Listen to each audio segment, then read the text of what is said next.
Cédric Van Stevendel, bonjour. Vous êtes candidat socialiste à Villeurbanne et le sondage qui est paru hier dans le Progrès vous place plutôt en bonne position. Vous êtes en tête même des intentions de vote, 3 petits points devant l'écologiste Béatrice Vessillier. Est-ce que vous considérez que dans un tel cas de figure, au second tour, la candidate écologiste devrait se ranger derrière vous?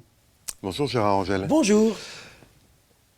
La question n'est pas là pour l'instant. Mais c'est ma question quand même. J'ai bien compris, mais pour l'instant, vous me demandez une réaction sur ce premier sondage. Alors d'abord, quels qu'aient été les résultats, je pense que j'aurais fait preuve de beaucoup de prudence actuellement au regard de l'incertitude d'un certain nombre d'électeurs. Après, il est vrai que ce sondage me place en tête.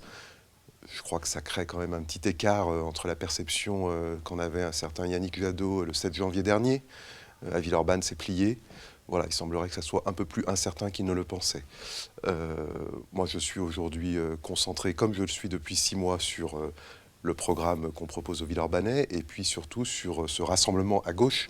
Vous avez eu l'amabilité de me présenter en tant que candidat des socialistes, c'est ce que je suis, mais c'est aussi un rassemblement large de l'ensemble des forces de gauche que j'ai réussi à Avec construire à Villeurbanne. La France insoumise sans l'accord de Mélenchon, parce qu'il faut quand même être honnête dans ce qu'on dit. Donc la France insoumise à Villeurbanne a souhaité partir avec moi sur cette élection, Génération, Place Publique, donc c'est un large accord à gauche. Voilà, et je crois que ce que j'ai donné à voir pour l'instant, et c'est peut-être cela qui est récompensé par ce sondage d'intention pour les Villeurbanaises et les Villeurbanais, c'est ce rassemblement, cette envie de se mettre ensemble au regard des urgences écologiques, sociales et démocratiques auxquelles on doit faire face. Alors, Cédric Van Stevendel, vous aurez bien compris quand même que ma question mérite d'être posée, puisque on sait que sur le plan national, il pourrait y avoir, il y a parfois d'ailleurs des accords entre le PS d'un côté et les écologistes de l'autre, et que vous serez peut-être amené à gérer ensemble la métropole demain, et est-ce que sur la ville de Villeurbanne, vous pourriez gérer ensemble? C'était ça ma question. Je crois que j'ai fait une campagne dans laquelle je n'ai pas désigné Europe Écologie Les Verts comme étant mon ennemi. Je crois qu'aujourd'hui, ce que nous combattons, c'est plutôt celles et ceux qui nous ont dit qu'ils étaient ni de droite ni de gauche et qui sont de droite, et celles et ceux qui, aujourd'hui, veulent mettre au cœur de leur politique, finalement, tout un certain nombre de mesures très libérales qui ne font qu'augmenter les inégalités. Et aujourd'hui, c'est ça le combat de la gauche. Ce n'est pas de se battre contre les Verts. En tout cas, je n'amènerai pas le débat sur ce terrain-là. Parlons maintenant un petit peu de ce que vous allez faire. Mais avant, le 10 mars, j'ai vu que vous alliez à un grand meeting. Vous craignez pas que vos électeurs attrapent un virus quelconque? Écoutez, et est-ce qu'on fait des grands rassemblements? D'abord, ce n'est pas notre premier grand meeting, puisqu'on en a eu un premier... Non, mais il n'y avait pas encore la maladie, le premier. On en a eu un premier le 15 janvier. Et là, on est même le 10 si mars. c'est un très grand meeting, je crois que pour l'instant, le préfet a mis la jauge à 5000 personnes, et je n'ai pas la prétention d'être en capacité de réunir 5000 personnes. Donc vous aurez moins de monde. Pour autant, on se pliera bien sûr à l'analyse préfectorale en la matière, et s'il faut, on ne fera pas de débat. J'ai vu que certains continuaient, après avoir fait de la politique virtuelle, à faire des débats virtuels. Ce n'est pas pour l'instant mon souhait. Cédric Van Stevendel, l'une des principales inquiétudes des Villeurbanaises et des Villeurbanais, c'est la sécurité. Et j'ai regardé en ce domaine, vous proposez la création d'une brigade de tranquillité. Est-ce que vous pensez que c'est à la hauteur des inquiétudes quand on sait que l'insécurité est surtout liée à Villeurbanne au trafic de drogue? Moi, je prends mes responsabilités sur la question de la sécurité, et c'est pour ça que je propose des mesures qui sont en lien avec mes compétences. Mais vous avez raison, ce n'est pas la brigade de tranquillité qui réglera le problème de trafic de drogue. Le problème de trafic de drogue, aujourd'hui, il ne peut être réglé qu'avec l'appui des forces de l'ordre au niveau national. Et Villeurbanne a été maltraité depuis 10 ans en la matière.